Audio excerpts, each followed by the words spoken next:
I once invented a language so I could speak to my sister in secret. I even gave this language its own name. What's the name of the language? It is not a word that you will have heard of, and the word is Cushin. Cushin. What? Yeah. So like cushion, but Cushin. Yeah. And could you say something in Cushin? Yeshk. What? Could you say something more? Is that what yes is in Cushin? I didn't claim that the language was sophisticated. I would say you're arbitrarily adding a sort of shk sound. So do a sentence. OK. Ashkamench... Ashk amshk. It's obviously been a long time since... I lashkli am in joishking the experience of would I lush to you. You sound like the chef on Sesame Street. If it's so simple, what did I say then? Yeah. You said I am loving the experience of what I like. No, I didn't. I said I'm largely enjoying the experience of what I like to you. So it looks like it's not as simple as you live.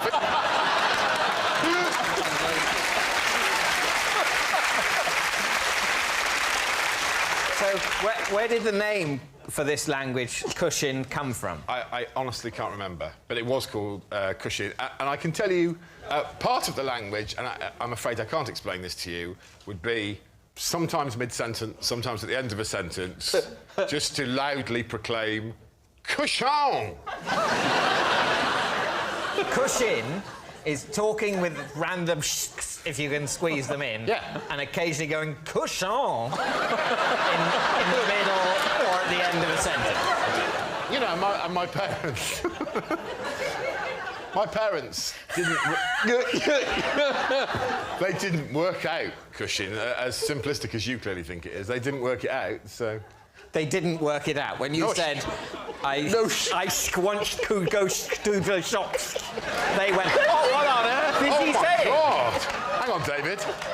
Push on! So, David, he's been quite fulsome, a lot of detail, but is it the truth or is it a lie? What do you think? Well, I believed him up until the point where he went, Cushin, and then I... He's enjoying Cushin far too much. He's enjoying it. Although he could be enjoying it with the fact that his sister is watching their secret language being outed. Yeah. She won't dislike it. She'll be ashkalushklis delishtish. I don't. I don't. And that, my friends, so far is the biggest Cushin of them all! It's not inconceivable, but it is unlikely. What do you think? Truth or lie? Lie? Lie, let's do it. Lie. You're saying it's a lie? OK. Greg, truth or lie? Aishk, washk, telishk, the trushk. Oh!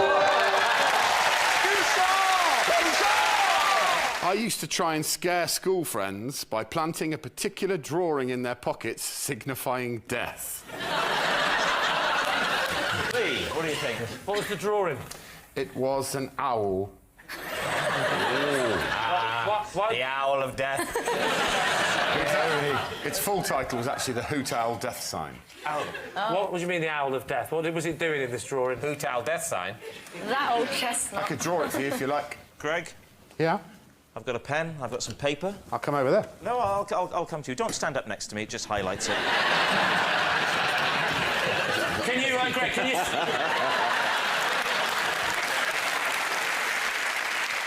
So please, draw the Owl of Death. So...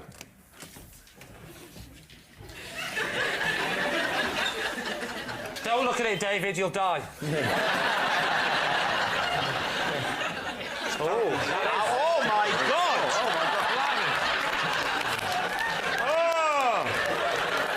Oh, please put it away. So just imagine you're innocently, you went in your pocket, innocently minding your own business. You go, oh, what's this in my... Oh, no, it's the Owl of Death! Your friends would find that in their pocket and be... Not my friends, my deadly enemies. Right. What would be the purpose of that? It was for people who had crossed my friend and I. Well, what kind of things would they have to do to cross you? There was an English teacher who we found a bit boring, so he slipped one in his pocket. That was the highlight of the whole campaign, actually, was that the English teacher once stood up in front of the class and was chatting away and went into his pocket and went, oh.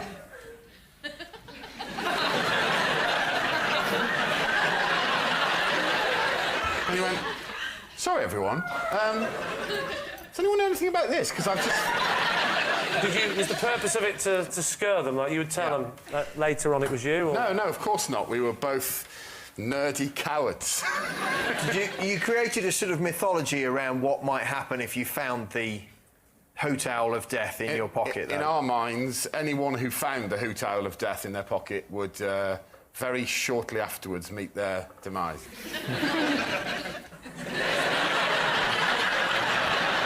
Time to take a guess. What are you going to say? Is What it do we think, true? Phil? Do you think that is possible? I think it's possible, but I think it's a lie. I think it's a lie. OK, Mike. You say lie, you say lie. What about you, Lee? I say lie. Right, Greg. Yes. Truth or lie? Well, it would be pretty tragic if two boys had spent their youth doing that, wouldn't it? True. And it is indeed true. I once caused an injury to one man whilst trying to get a different man to say the word vegetables. Lee's team. Right, just the word vegetables. Yeah. Do you really like the word vegetables? Not as a general rule, no, Okay. but I liked it when this man said it. Why? What was it about this man, the way he said vegetables, that was funny? Did he have a speech impediment? Or... No, he didn't. He was a very intense man, though, and he was also Austrian. I was with a friend once, and he was a colleague of ours, sorry, and I overheard him say vegetables, and we both found it incredibly funny. So, can you just roughly give us an impression of how he used to say vegetables? Even just He said it exactly like this. Yeah. Vegetables! And then we happened to be on a coach trip with him, and so we spent the whole coach trip trying to get him to say vegetables Right, so again. where were you? Where were you going and how did you know I was him? on a school trip. I used to be a teacher, so we were And he on was a teacher? Yeah, he was a teacher. What did he teach? He was the head of languages, and he was... Head of languages? The head of languages used to go, vegetables! Imagine I'm the man. OK, I'm on the coach, I'm sat, we're driving. Off you go. So I said, Yeah? You're very big, aren't you? this isn't like him at all. You're very big, aren't you? That's it.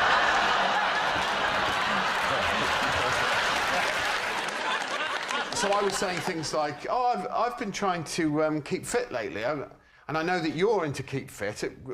You know, would you recommend for a healthy diet? And he was going, well, you know, I would... you must eat a balanced diet, you must eat greens, and you must enjoy some protein in limited... I was going, yeah, but I mean, if you were to group some of those foods together...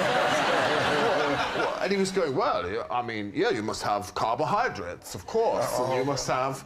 And it was horrific. It went on for about an hour. And every time I tried to find a new angle for vegetables, his ludicrous Austrian interpretation of things led us down a dark alley. It was literally an hour in the making. And how did you finally get him to say it? I honestly can't remember. It came out of nowhere, and he suddenly said it, and he said it with such passion. It was... He went, oh, well, of course you must have vegetables! I started biting my hand to stop myself from laughing. And my friend who was next to me, there's a jagged piece of metal at the front of the coach, and because it was so funny, just to remind you, vegetables, of course! And my friend saw the piece of metal and pushed his knee into it on purpose to stop himself from laughing. And blood started, like, spraying out of his... Started spraying out of his knee, yeah. Oh, this is getting elaborate, this story. And I'll tell you another detail. We went and did the trip, which was in Paris, and then after we came all the way back... all the way back to Calais, and I said to him, you know, we put all the kids' passports in that hotel in Paris last night. Did you remember to... Because he was in charge of the trip. Did you remember to bring those? and he was standing up in front of the children on the coach, and he went, "Oh, Scheiße!"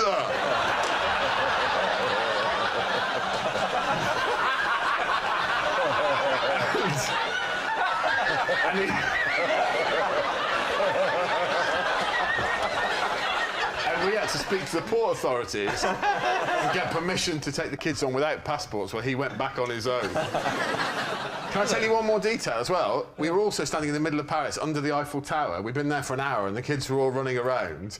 And he came over and went, we must go, we are late for our next appointment.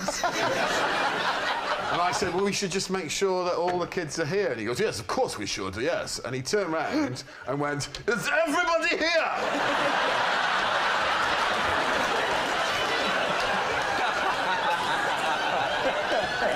And all the kids went, yeah. And he went, well, then we will move on. The vegetables! What are you thinking, Lee? I think it's true. True from John. Yeah, definitely, yeah. I think lie. You are a fantastic actor, Mr. Greg Davies. Well, so what are you going to say? OK, what do we think, Alex? I think you'll find I'm BAFTA nominated. We're all BAFTA nominated.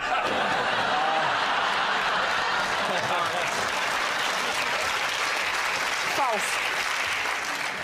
OK, we'll go lie. I'm going to say it's a lie. Greg. Well, Truth or lie? it is the truth. A quick technique I often use to determine if someone has singing potential is to get them to sing Bar Bar Black Sheep as if they are frightened. David. Is it? As if they are frightened? Yes. And what is it about that tells you anything? It's to determine whether they can perform. But not just to sing, but whether they can take it to the look next level. terrified while singing, because that's the key skill needed in a choir. Yeah, no, it's more about them. You know, it might be that I want them to get under the skin of a piece of music that I'm going to do later. So I want to see whether they've got what it takes emotionally to connect with the song, even if it is Bar Bar Black Sheep. Is that one of your favourites, Bar Bar Black Sheep? Well, it's a very good tune. Well, look the talk is cheap. Let's see some of that, and I use this phrase advisedly, Malone magic in action. Greg, could you sing Bar Bar Black Sheep as if you were frightened, please? Fine, I'm an incredibly versatile actor. Let's go. Frightened? Frightened. OK. Oh.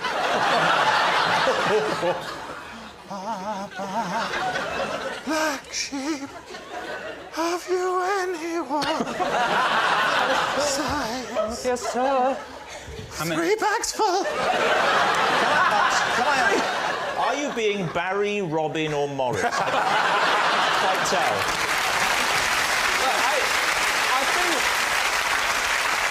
think we've established that he's got potential, and the important thing is... Give me another emotion, Gareth. No, well, it's... But that's... Yeah, I know, but give me another one. Just... Well, all right. Sexual joy. Hang on a minute. Have you Can I do the frightened one? Oh, you want to do that? I don't get to look someone in the eye very often.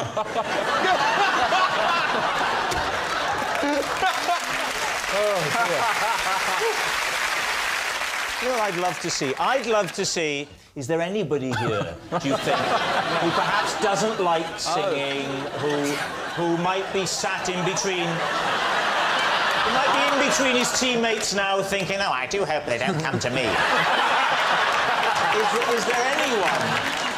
Why don't we ask David to... Oh, OK, all right. Could you perhaps sing Bar Bar Black Sheep? Bar Bar Black Sheep, like I'm very frightened. Go on, David. OK. Bar Bar Black Sheep, have you anyone? Yes, sir, yes, sir. 3 bags full.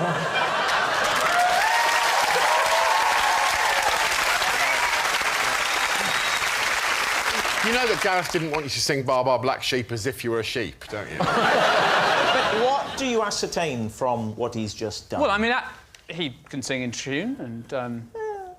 In the broadest sense. Yeah, and making people feel comfortable and let's not start with the Mozart Requiem. Let's start with Baa Baa Black Sheep as if frightened.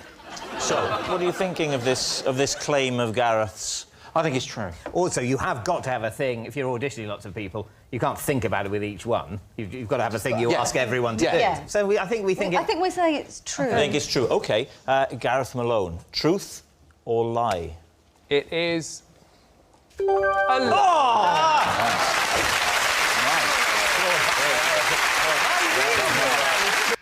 At school, I invented a game called Snorkel Parker Music Practice Room. There we are. Lee's team, what do you think? What was the game called again? It was called Snorkel Parker Music Practice Room. Right, and can you describe the game to us? Myself and several friends, we all had Snorkel Parkers. What is a Snorkel Parker for some of the younger viewers? It's a large hooded coat with a fur-lined collar. The one that comes out at the front. Yeah, and it's fur. Okay. And you can zip it up so that it comes right up, and so that only your eyes are visible. Can you describe the rules? Imagine we've never met, I've got my Snorkel Parker. What would happen next? Well, then you and I, Lee, will go to the music practice room when... I'm not falling for this again. And you zip up your Snorkel Parker, and then you when someone's practicing their violin with a violin teacher in the music practice room, you duck down below the window, and then you just come up with your Snorkel Parker on. So just imagine you're a historical reenactment society. You've got your members there. I suppose. How would you? I'd have to fully demonstrate it by using my making an ad. Feel free to ask Richard and David to help you out on this. Will you help me out with this? Well, I mean, I see, this is one of the moments where I don't like having to. All right. You want to do it? Yeah, all right.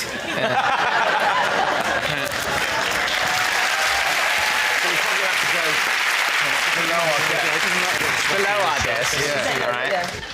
So if you imagine that this was the music practice room and there was someone in there having a lunchtime violin lesson, you would wait until they were in mid-tutorial. And right, then, I'm picturing it, yeah. And then together, after three. Okay. Yeah. 1, 2, 3. 4.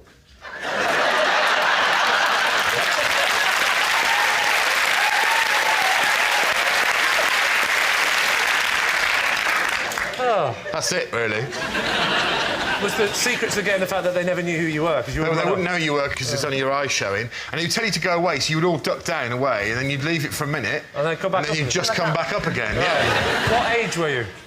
Maybe... Tell me you weren't one of the teachers. No, maybe 13, 14. Right the way through to when you left? Right through till sixth form, yeah. You never got told to stop this, or you got... Yeah, well, they would bang on the window and be really furious with us. For 5 years, they were banging on the window. They never once thought to come out and say, lads, it's getting really boring. But you see... I know you are, Greg, because you're 8'6". But just out of interest, by show of hands, who would like to play Snorkel Parker Music Practice Room? I'm quite keen on the game. I've already played it. I didn't really enjoy it. It sounds ridiculous. I mean, the last time... It does sound utterly ridiculous, Greg. It's almost as if you're lying. Do you think he is lying, Lee? What are you going to say on this one? Well, I actually believe him. I could just see you doing that for kicks and giggles. Bob, which way are you leaning with this? Well, it's got the anticipation, it's got the jeopardy, it's got the lot. What a game! Greg, something tells me you're going to get a phone call from Waddington's. If this gets picked up, this is... Just because I've talked about it now, it's mine, right? It's only yours if you really played it. If it's a lie, then you haven't copyrighted it. Well, who's it? If it is a lie and I've just read it off this thing, whose idea is it? Well, the person who wrote the lie. I'd like to maintain the rights to Balaclava Sports Hall. if anyone's interested. Right, Lee, it's time to take a guess. What are you going to say? We're going for true. You're saying it's true. OK. Greg, were you telling the truth? Or were you telling the truth? Well, right, because that would make me utterly pathetic, wouldn't it? Yes, I was telling the truth. Yes, it's true. Greg did invent a game called Snorkel Parker Music Practice Room. At school, Greg was very popular with the other pupils. Not surprising, really, considering they'd created him in a science lesson. For my first term at university, I rented a bathroom in a student house and slept in the bathtub every night. Lee, Greg. Yes? Before we even start this, can you stand up? There'll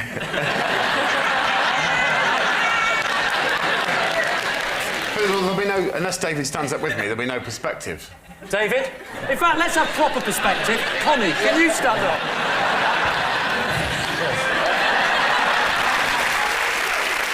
You know the question. Yeah. What's the answer? Well, I just hung off the end of the bath, as I hang off every single bed that I've ever slept in. No. You definitely don't hang off a bath like you hang off a bed. Because a bed go like that and then you hang off. Yeah. You'd have to go up and cross and hang off.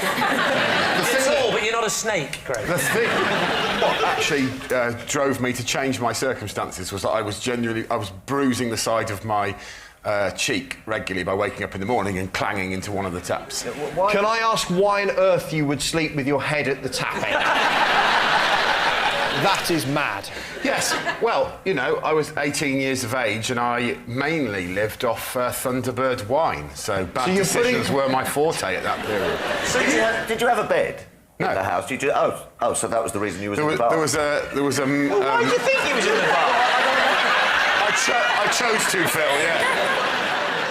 How many other people were there in the flat? 3. 3 people. What? 3 beds? Yeah. Why would you not sleep on the floor next to the bath? We had a giant 1970s sofa that had a peculiar corner unit, and I took both cushions from that corner unit and they fitted in the bath perfectly, and it was incredibly comfortable. So hang on, it wasn't a freestanding bath? A roll top? Yeah, was it a roll top freestanding bath? It wasn't a freestanding bath, but the end of the bath projected out into the room. Where was this, Greg? Which town were you? Was this Oxford or Cambridge? It was in Isleworth in West London. It was only because of a mix-up in housing agreements. We soon sorted it out after a term. I only had to do it for a term. What was the mix-up? I'd agreed to move in with these 3 guys and we got the wrong size house. Hang on, that's not a mix-up, that's just stupidity. There was 4 of you, and you got a 3-bedroom house. Been a bit of a mix-up. The boys blamed me, which is why I got the bath. Why did they blame you? Because I was the one who booked the house. How did you get into university?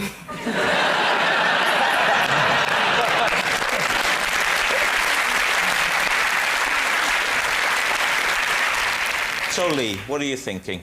Marcus? I think it's too preposterous to be true. The taps for me, you don't. If you're going to sleep in a bath, you don't put your head up the tap. I think it might be true, but I'm not going to Oh, well, you're the skip. You've got the armband, son. I might be the skip. Do you get armbands if you're a captain? Only if you can't swim. I'm telling you, I don't know if this is in the spirit of this game, this is true.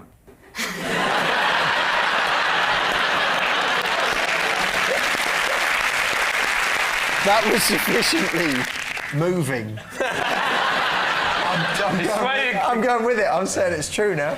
What are you saying, Skippy? Should we say true? True. Not Skippy, Rob, not Skippy. That's no good, right? I'm not going to go and go and fetch help. I'm the skip, right? Someone's fallen into a mine shaft. We're going to go for true. Go on, mate. True. Change it to true. We're changing it. We're going for true. You're saying it's true. Greg Davies, were you telling us the truth or were you telling a lie? Do you feel, David, any sense of genuine competition in this game? Yes, I do, yeah. Then I think you're going to like me very much. It was a lie.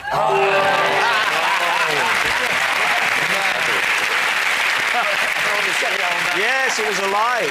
Greg didn't sleep in his bathtub. This week, each of David's team will claim it's them that has the genuine connection to the guest, and it's up to Lee's team to spot who's telling the truth. So please welcome this week's special guest, Ian.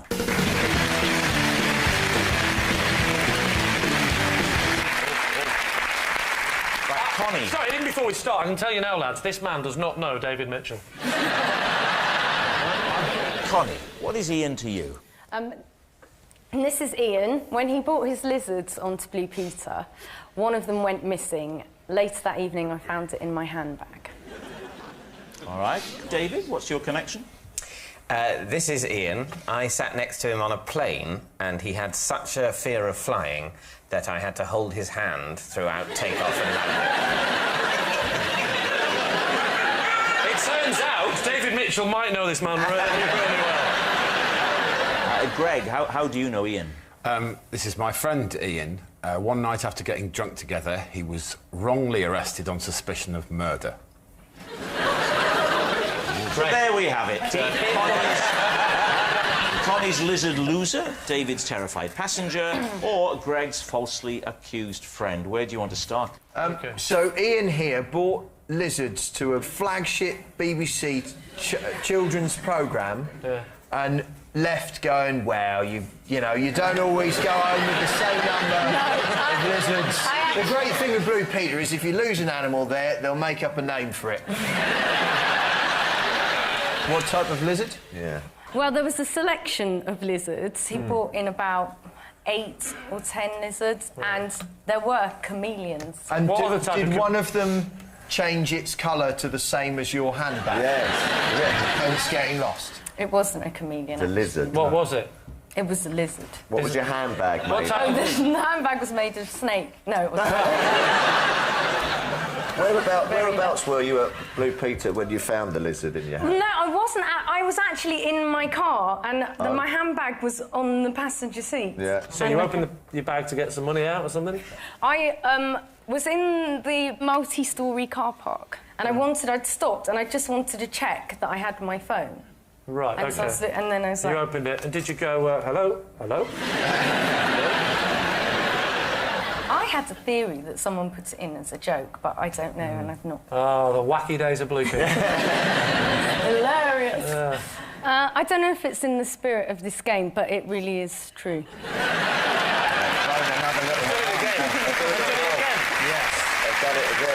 I'd like to say I'm not stupid enough to fall for this again. I am. OK, right. David. Yes? Just remind us again of your implausible story. Well, I was on a plane next to Ian, and his fear of flying was such that I had to hold his hand during takeoff and landing. And where were you going from and to? I was going from Gatwick to... That's an airport. Think of another one now. Corsica. Gatwick to Corsica? Yeah. And what did he say? Was there any, for want of a better word, foreplay, or did he go straight into the hand? It was on takeoff. Yeah. He just suddenly he started. What? He started sort of making agitated noises. Please, can you do the demonstration? I think we all want to see the agitated noises. Yeah. No. Go on. As I remember it, it was just sort of. Are you sure that wasn't the engine, David? Yes.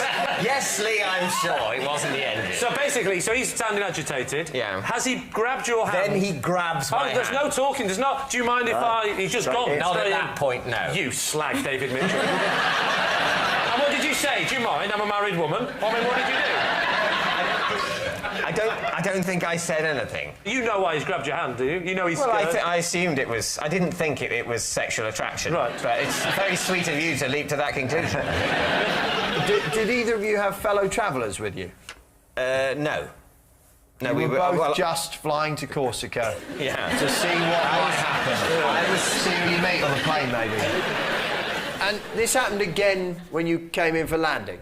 After we became... sort of when it levelled off, we became fully airborne.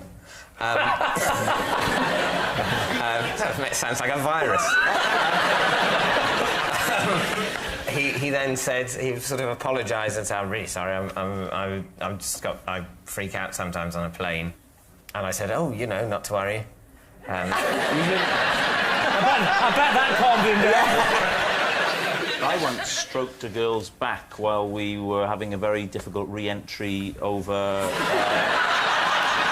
we were coming into Heathrow, and I didn't know her, and she was crying, and I just reached out and just stroked her back. There was a reason why she was crying, wasn't there? the madman behind was stroking her back. I wasn't behind her. I was like that with her. I was going, hey, it's OK. No, look, it's fine. This is just turbulence. Seriously, this is nothing. This is nothing, honestly. This is normal, really. This bloody hell. Boy. Not really. And she was quietly sobbing. I mean, it was quite... I'm BAFTA nominated, I should point that out. So these things do happen. That's They definitely happen. There's definitely people get nervous on flights. I think we have to deal with Greg's story. Go on, Greg. Let's have it. I got drunk with Ian, and later he was arrested wrongly on suspicion of murder. Thank God that bit's in. Yeah. So what happened? Well, I wasn't really part of it because we both passed out. It was a college ball, and we all drank vast amounts. Particularly Ian and I drank a ridiculous amount, and then both collapsed. The last thing I remember is Ian falling down and him obviously being horribly hurt.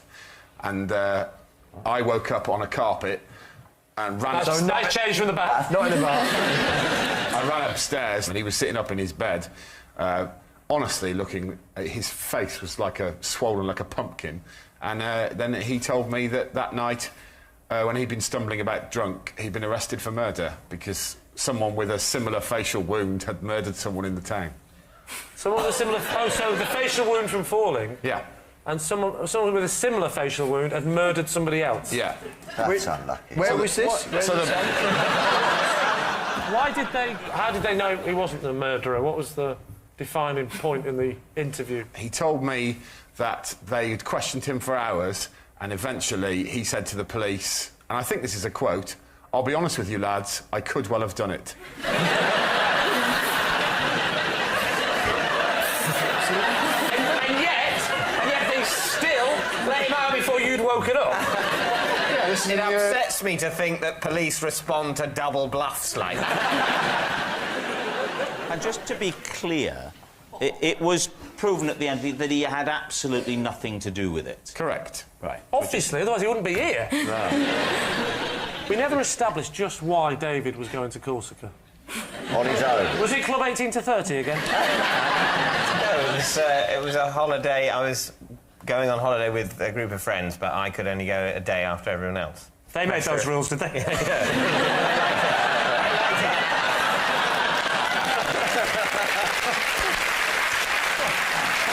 So, please, team. Is Ian Connie's reptile wrangler, David's frightened flyer, or Greg's suspicious friend? Which one are you going for? What do we think, Phil? I quite like Connie. Well, we all do. Well, there you go. Focus, Phil. Yeah. No, I can imagine a bit of Blue PT. He looks like a chap who might sort of keep lizards. I don't know why. I'm slightly leaning towards Greg, only because I don't believe David. I'm inclined to think that Connie's story is true. Oh, go on then, Connie. If you've suckered these two idiots into it, I'll go along with that. Ian, would you like to reveal to us your true identity? My name is Ian. Whilst at college with Greg Davies, we got very drunk one night and was wrongly arrested on suspicion of murder. When I ran up in the morning, he was sitting upright in bed and his head was 3 times its natural size. And I went, "Oh, my God, mate, are you all right?" And he looked at me like this and went, "We've gone too far this time." Thank you very much, Ian. Thank you. See you later, mate.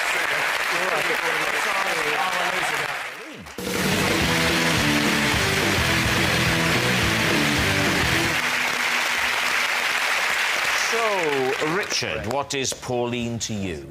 This is Pauline. Last year we met at a Snoop Dogg gig and we bonded because we were the 2 oldest fans in the room. David, how do you know Pauline?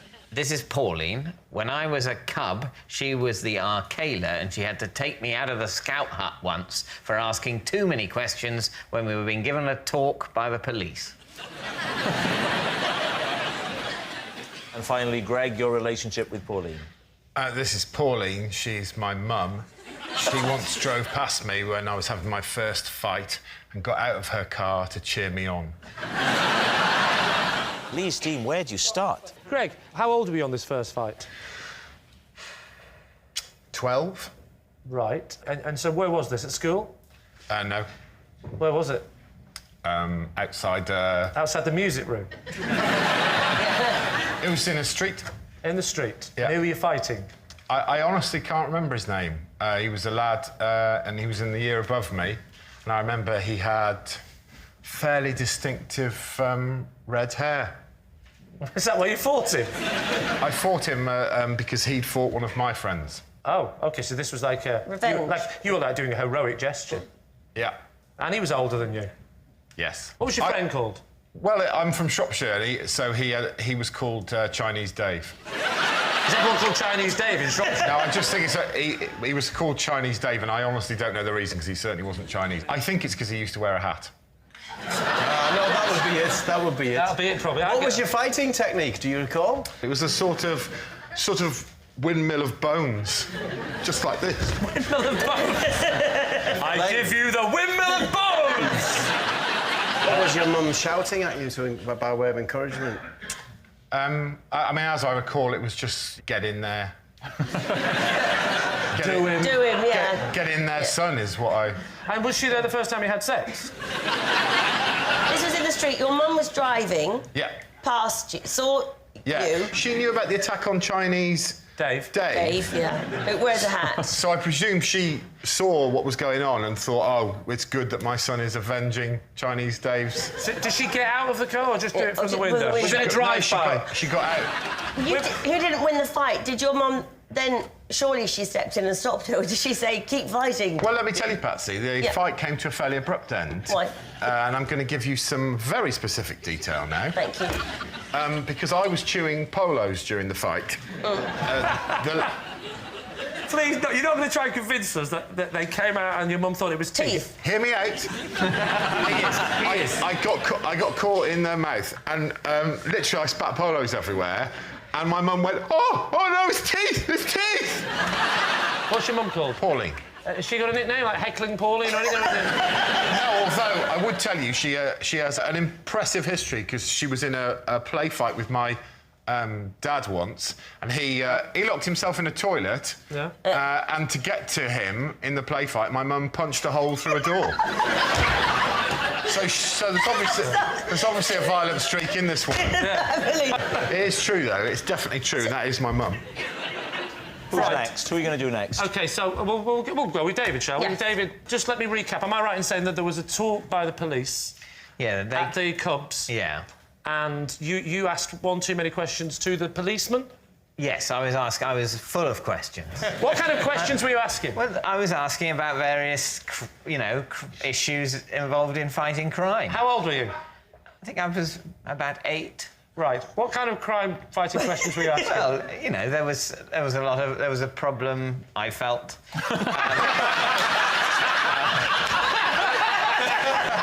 There was a problem with vandalism and graffiti in the area. At that age, you're supposed to be taking part rather than complaining about it. That's OK. Different upbringings, that's fine. What are the questions? I asked a lot about the locks in Cagney and Lacey. I was, at the time, very aware of the security measures in all of those flats in New York and the big locks on the doors. And I said, why don't we have locks like that? And how can we keep burglars out if we don't have locks like that? Right. And the policeman was saying how you can't keep out a determined burglar. And I was saying, well, why do we lock the doors at all, then? But I wasn't really aware that he was supposed to be trying to get on with a talk, and the questions would happen at the end, and maybe they wouldn't all be asked by me. Where was this Cubs? It was in Headington. Headington? Where I grew up. Well, I know that. I don't think you travelled. Yeah. I assumed it was where you lived, otherwise that would be bonkers. Where are you from? Oh, I'm from Newcastle, but that ain't my parents had heard about a very good Cub Scout group about 400 miles away, and they thought about driving me there to get the very best training in tying. Absolutely. But what badges did you get, David? Don't talk about badges in front of Richard. Richard, remind us once again of your truth. Pauline and I met at the Snoop Dogg gig. Oh, where was he playing? It was at the Forum in Kentish Town. When was this? What year? Last year. Last year. So he was called Snoop Dogg because he's been called a lot of things. Well, he certainly has. In the olden days, he was Snoop Doggy Dogg, but now just Snoop Dogg. But whereabouts were you in the Forum? Whereabouts were you watching the show from? Well, we met when there was a delay, as there often is at rap concerts. There's sort of an hour delay, so I went up to the little bar. Why is there a delay? Well, because it's Snoop. You don't rush Snoop. Who supported him? Did he have a support act? Yeah, Corrupt. What was With a K. With a K, wow. With a K. I'd have left after them. What was his hair like, Snoop's? Snoop's? How was he wearing his hair? He was wearing his hair, he had sort of cornrows, essentially. He knows all the words, doesn't he? Yeah. He's definitely read up on this. Yeah. And so you guys, your eyes met across the... No, in this delay, I went up to... There's a little quieter bar upstairs, and I went up there to play a bit of Scrabble on my phone. Oh, come on. Because I was with younger people, and they were enjoying the support act. They were enjoying the fact that there was a delay and there was loud music playing. I was enjoying it less. Yeah. Pauline was reading a book. Right. So I thought, OK, she's quite bored as well of this thing. So, anyway, I'm playing my thing. She said, oh, what are you doing? Yeah. And I said, I'm playing Scrabble on my phone. She said, I didn't know you could play Scrabble on a phone. Right. So I showed her, and then we started playing Scrabble on a phone, have done ever since. And then... Ever since? Well, you're going out with each other now.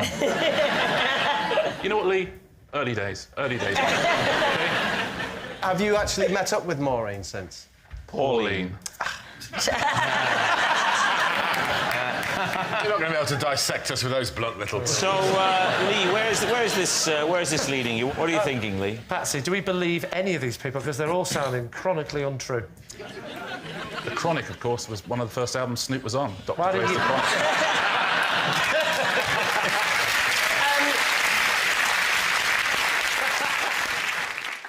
I could see David in his cub shorts and being worried about the graffiti. He sort of the sort of person that it would have upset him. And he... I'm intrigued by this slight physical resemblance between Greg and the lady. I know what you mean, yeah. Do you mind standing up, Greg, again? Would you stand next to this lady you claim to be your mother? Next to my mum? Well, let's call her a woman for now. Right. Now... I'm guessing, for this mean average to work out, your dad is the Jolly Green Giant. No, but you see, Lee, it's a fact that a son has to be taller than their mum. It's either Richard or Greg, I think. So that's my answer. So you think it's... I think it's Richard. You think it's Richard? You think it's Richard or Greg? Yeah. Don't forget the, what are you going to say? Scout hat one, the... Oh, sorry. Sorry, are you still here? The Scout hat. OK, I need an answer, and I really do need it now. We're going for David. He's trying to double bluff me at the end, so I'm going to go with David. You're saying it's David? And if it is David, I'll be so happy now. You're saying it's David? I think it's David. OK, Pauline, would you please reveal your true identity? My name is Pauline. I am Greg's mother. And...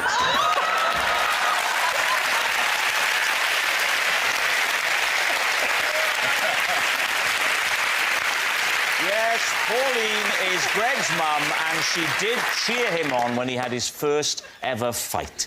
It must have been awful to see him fighting. Wonderful. Wonderful. Thank you very much, Pauline. You're welcome.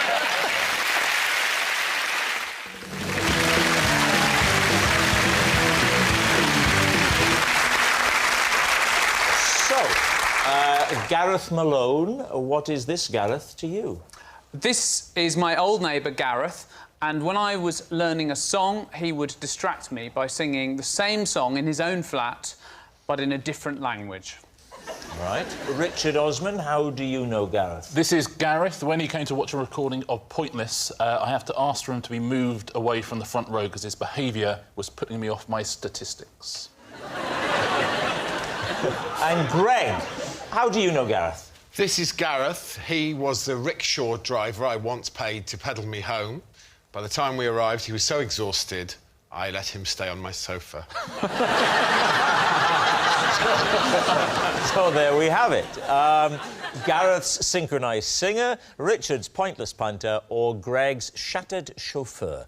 David's team, who do you want to start with? Gareth, what language does he sing the song in, or does it vary? He was singing in English. So what were you singing? German. Ah. What song? I think it was Bach's St. Matthew Passion. That's what I thought it would be. Yeah. So how often did this happen? Enough for me to remember to mention it now. Because... If a neighbour was singing a song next door to me, the first thing I'd do would be to translate it back to English. Yeah. Sing it as an off-putting kind of... Especially through a wall. That really cuts deep. How does it go, Gareth? I can't remember it in English. You don't really want to hear it, do you? I'd like to hear it as if you're frightened. Da Jesus diese Rede vollendet hatte, sprach zu seinen Jüngern.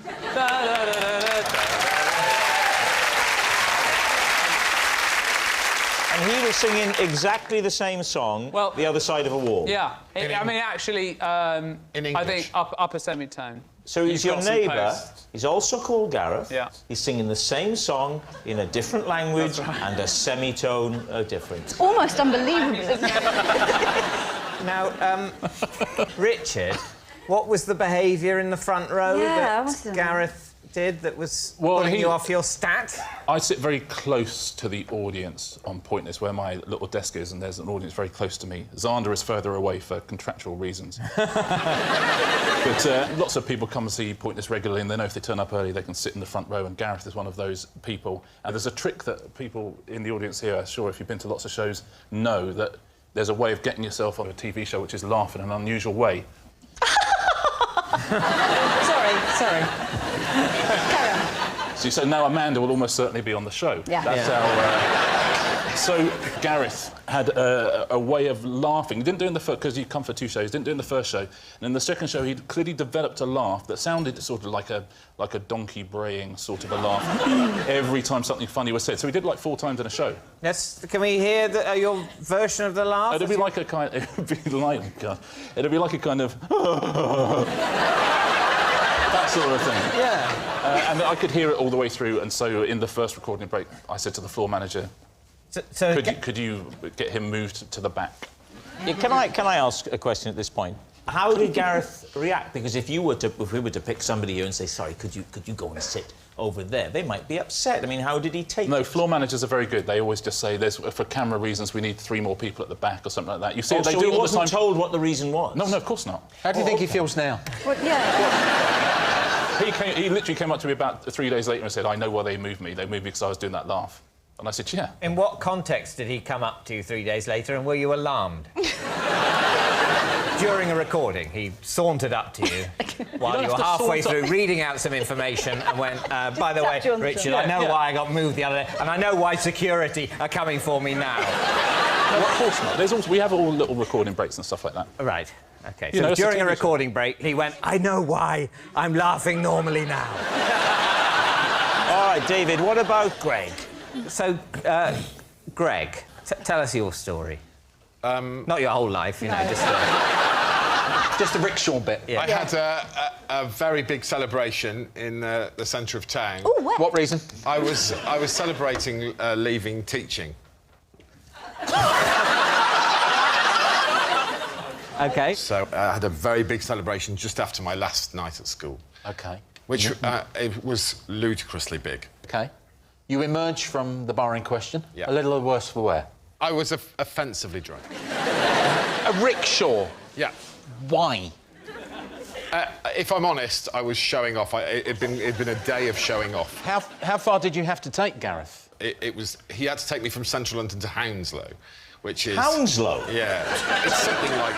It's just shy of 10 miles. How much was it? It was £163. How long did it take, roughly? I mean, I honestly don't know. I honestly don't know. I thought you were waiting for the length of time. So you arrive. Yeah. You give him his money. When does the whole idea of offering him a bed for the night? We didn't even discuss the money because I got off the bike, and by which point I was incredibly sober, and I looked at his face, and it was it was grey. I mean, I genuinely feared for his life. So I said, "Oh my God, you must come in for a bit," and I made him a cup of tea.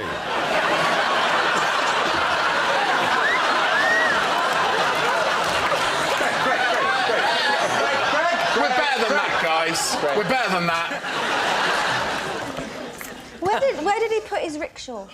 Is that How did it progress from the cup of tea to the sleepover? Because honestly, I was sober by the time I He got didn't home. say cup, he said, would you like to come in for a bit? Exhausted from the bit. Biscuits! Fell asleep on the sofa. Now, let's be clear. You've invited him up for a bit. You go in. What happens? After the cup of tea, I decided that he was clearly still very close to death. So I said, would you like to crash on the sofa? And I'll give you an extra little detail. As he went past my front garden, he said, what is that? Because I had set fire to my teaching outfit before I'd gone out. When my friends first came round, and there was half of a trouser leg left. And Gareth saw it and went, is that half a trouser leg? Has someone spontaneously combusted? So, we need an answer. So, David's team is Gareth Malone's synchronised singer? Is he Richard's pointless punter? Or is he Greg's shattered chauffeur? I've got a horrible feeling he's the pointless punter after all of You think pointless punter? Yeah. See, I'm thinking rickshaw driver. Yeah, the detail that Greg was giving was... The detail of the burnt trouser Yeah. leg is... That was like he'd forgotten himself and he was getting into his story. Oh, Yeah. this happened. I'm really excited. But you're discounting Gareth altogether. Oh, completely, yeah. OK, so you're going for the two tall guys there, the two lanky dudes. Hey! You know what? We're just two guys. We're just two people, all That's what right? we are. The two lampposts there. We're just... So, David, what are you going to say? I'm going to... Because I genuinely... You're so abstaining. I'm going to go with the team captain's final decision. If I had a gun to your head, though, Amanda, and don't rule it out, who would you go for? Greg. You go for Greg, all right. Or Richard. What do you think? I think Greg. You think Greg now? Oh, no. We'll say Greg. They're saying that it is Greg. Gareth. He's a pointless contestant. Would you please... I've taken your answer. Would you now observe the rules of the game and please treat this with a little more respect? Gareth, would you please reveal your true identity? My name is Gareth, and I once distracted Gareth.